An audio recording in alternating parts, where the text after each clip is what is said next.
मृत्युलोकी एक नगर त्याचे नाव पंढरपूर. येथील मोकाशी उभा विटेवर पुंडलिक भक्तराज शोभे चंद्रभागातील.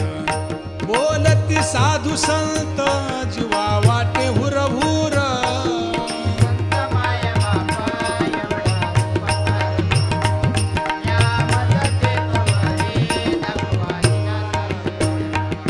मज नाही हात पाय डोळा पडली झांपड. कर्ण हे बधीर झाले वाचा बोले बोबड. नाक मुख गळू लागले लाळ आणि शेंबूड. स्वाना परिगती झाली अवघे